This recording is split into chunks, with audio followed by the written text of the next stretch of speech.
Hello, this is Oksana from Alabama, your favorite realtor and mobile, and this is my son Dar. Hello. Dar, we're gonna talk today about life insurance because he's the agent, and I have some questions for him. Are you ready? Yes, ma'am. Okay, Dar. You used to work for one company, and Correct. you switched companies.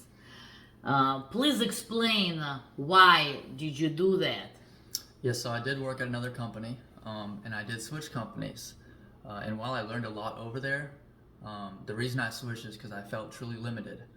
I was in a situation where I could only offer one company's products at the time, right? So, sometimes I would sit down with the family, and whatever I'm showing them might not be the best solution for them, but I still kind of have to push it, right? If I wanted to make money. So I just felt limited in that aspect of it, and now here I actually can do more than that and tailor things to each individual's specific wants and needs, or whether it's life insurance, health insurance, or even retirement plans.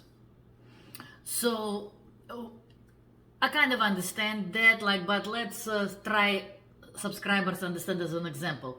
It would be like if before you were working in a Gucci store where everything was Gucci. Yep. And now you're working like in a mall and you have Gucci and Huyuchi and everything else. I got all the types of Gucci, yes ma'am. Well, and JCPenney and Exactly. off-brand stuff. Of Okay. course. Many people look at realtors and sales agents, life insurance agents, as somebody who just wants to sell them something to make money. How do you feel about it? Honestly, I agree. But I do think, there's salespeople everywhere, right? Everything is sales. You go to a restaurant, you pick the best restaurant or the one you want at a time because you want it. They're still selling it to you. So I do understand that aspect of it. I do think insurance, there's too many salespeople because, you're talking a lot about feelings and stuff like that. I personally was there, honestly, I won't lie to you. Now I do think I've kind of pivoted from that, and I kind of pride myself on the integrity I hold, especially when I'm in a house with a client. I walk away from so many sales. Just recently, actually this week, I was sitting down with a client, and he owned multiple properties. He was by no means in a bad situation. His memorial was already paid for, right? And he told me, I don't want to leave any money to my kids. I've already given all my kids way more than enough, right? So he doesn't want to leave any extra money behind. He has way more than enough money. They can fight over his inheritance. And he was still actually going to buy what I showed him at the end, right? Because I still showed him two options I would recommend. And he was like, let's do option 2, right? And I was like, honestly, I would feel bad if you got this option because you don't need it. But you see, Yeah. Hold on, but how did you find that guy? If you came to his house, it means he clicked something on the website, he wanted to learn about your company. Yeah, he wanted some more information on some health and life insurance. He particularly just wanted some health insurance, right? So while I got there, I showed him everything, of course. But when life insurance wise, he really didn't need anything, right? And probably a couple months ago, I probably still would have sold that guy a life insurance policy. I won't lie to you. But if he doesn't need it, now I'm comfortable with just walking away from something like that. So I understand why people see that, but not everyone is like that, Let's take an example. You come into a house, you're getting a laptop, people want to know information, what you can offer. What information you have to put in the system, and in which cases they can get rejected by all insurance companies, which you can see. Well, I do work with a lot of companies, so it's a pretty rare scenario now. Honestly, the only way you get completely rejected, from me at least, is you would have to be above the age of 90. We could work with pretty much every health condition there. HIV, anything across the board, as long as it's not, you're going to die in a year, right? You could be completely paralyzed from the legs down, we could still get you covered. But as I said, I do work with so many companies now and so many different carriers that I'm actually able to provide that. At my other company, we couldn't even provide insurance to people above the age of 80. So now I can actually fill that gap. I see. It makes me feel kind of like me as a realtor when I work with different lenders. Some lender, it's a bank, and people go to a bank to get a loan, and they can be rejected by one particular bank because Yes. every bank has different rules. Or I like to prefer to work with a lender who is a broker, local, her name is Starla, and she, when she gets into her system, she sees all kinds of banks, all kinds of programs. So this is something good, like you got yourself into, to being not just a life insurance agent, but being a life insurance like a broker. Yeah, I'm basically a broker, yes, ma'am. And we do the exact same thing. I'll plug their social in. Actually, I don't need to plug their health conditions in. I'll actually pull everything from and we'll get everything from there, right? Medical Information Bureau. Okay.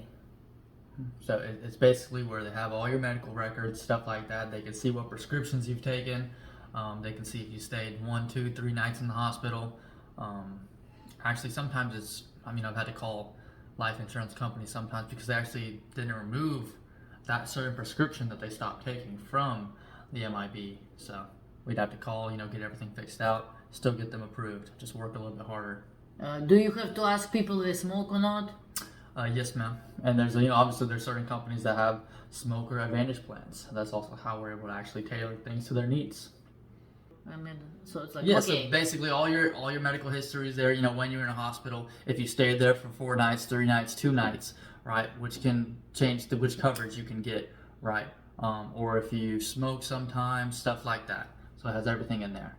Let's say somebody bought insurance when they were 50 and they lived until 100. What happens? It depends on the type of policy. But there are a lot of policies that will just pay them at the age of 100 because they will be counted as statistically dead. So there are some whole life policies that will pay them out, right? So they could be alive and still receive their death benefit. But how? Like in the whole sum? It would be like a big lottery? They would just get the check. Mm-hmm. Like a big lottery? Yep. Well, that's not a big lottery. Usually it's not going to be the lottery numbers. They're not going to get $5 billion, but whatever their face amount is, most of the time, yeah. Sometimes it's 120 though. So if they live to 120, they would get that. That's what it is usually now. Mm-hmm.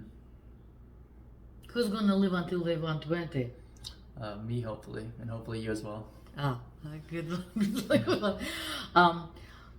I heard that some policies are like people asked me, like ask Dar, like they work like savings account. What do we call it, and how it could be? Like, I don't understand. Yeah. So what they're probably referring to is just traditional whole life. And while it is considered like a savings account, I'll give you my unbiased opinion. I wouldn't recommend ever taking money out of your whole life policy unless you really, really needed to, because you actually aren't borrowing from that whole life policy. You're actually taking a loan out on it. And those life insurance companies actually have interest rates. So if you don't pay back that loan could actually eat at the cash value and make your policy go away. Oh, okay. So whereas free cheese is only in a trap? Yes, ma'am. As Russian people say, okay. Yes, ma'am. Yeah. Or it would be like in real estate, like if I want to take a second mortgage on a house, Yeah. I will have to pay it back and Exactly. interest rate. And your grandma and grandpa, I remember years ago, we were baby. They took second mortgage on the house Really? to travel to Europe. And they took a trip. I remember that. There we go. But they still had to pay interest and Yeah. it's It's not the best decision, but it is possible and you can do it. But you usually need to pay it back. Tell me some crazy story, like people like crazy, funny, real stories, which happened to you as an agent.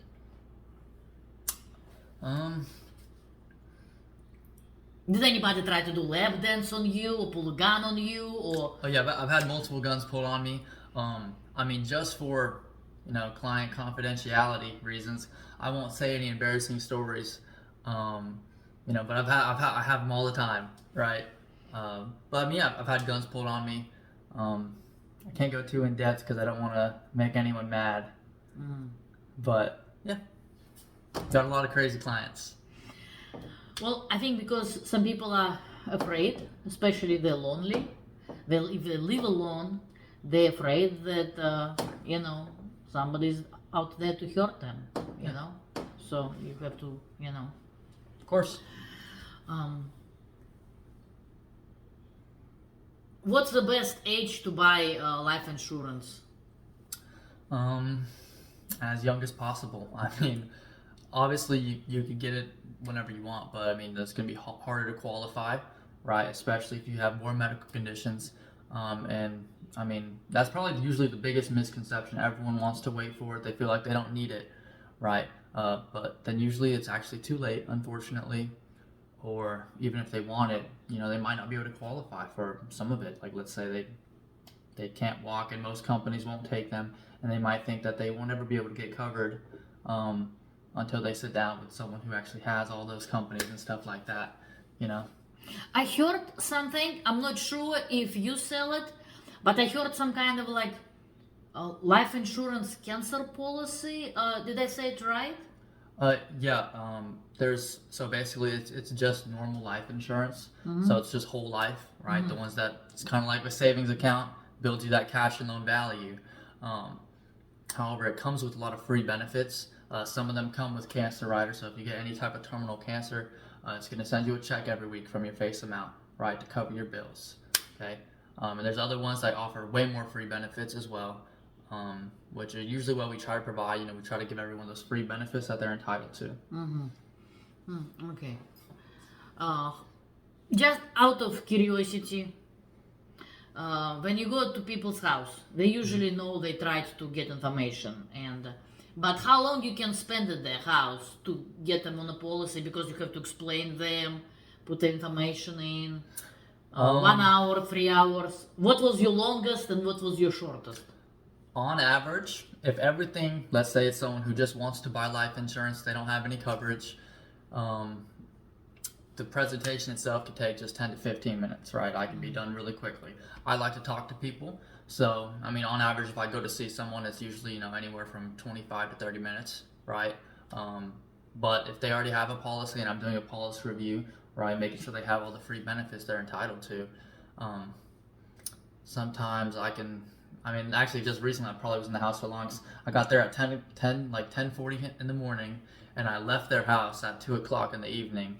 So I was there for a while. Do people offer you drink or something? Yep, almost every house I go into, I get offered drinks, candy, snacks. So we're usually pretty nice, but we are in the South, you know, everyone's pretty hospitable. Yes, remember, South. Alabama is South and hospitality. Yes, ma'am. So yeah, everyone offers stuff, and that's pretty much it. Do people like to ask you questions about yourself, or like do you actually start talking about you? Do they want to know about you? Yeah, this goes back to the selling question earlier. I mean, as I said, I don't feel like I sell any type of insurance at all. I don't even consider myself a salesperson, right? All I do is help people, and I do sell myself in a way, because obviously I talk about myself, and I like my clients. I end up liking my clients, and usually they end up liking me at least a little bit, right? So, I mean, yeah, I guess I always talk about myself. They usually ask like 1 or 2 questions, but even if they don't ask, I'll go on a tangent about myself because, you know, I like to talk, right? Yes. Where do you see yourself in the future? 120 years old and super rich. I'm just kidding. No, with life insurance is what I think you're saying. Well, I don't intend to sell insurance for the rest of my life, right? And I've seen so many, I mean, I don't want to say corrupt, but I've seen so many people just chasing a sale, right? So many salespeople in this industry, which I personally disagree with, right? And that's not saying, you know, I'm hating on the industry. It's just my own personal beliefs and morals, right? So I do want to build an agency. I want to build my own team of people who aren't salespeople and people who are just genuinely trying to make an impact on people's lives, right? Just helping people make that financial decision, not forcing them into one or trying to make some money, right? So I want to make a team that can pride themselves on integrity and really their morals and ethics. Thank you. Yes, ma'am. Um, Anything else? yes, tell people about your hobbies. My hobbies? Yeah, what do you do on the free time? So I go to the gym, I read books, and play a little bit of video games.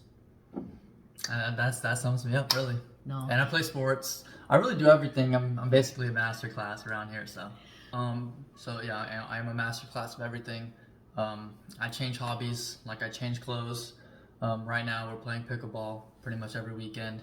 But don't get me wrong, I'm still better than all of you at any sport. Thank you. Yes, ma'am. I hope you enjoyed this interview. And if you need to talk to Dar about life insurance, he's going to be his number Right here. right here. Bye bye.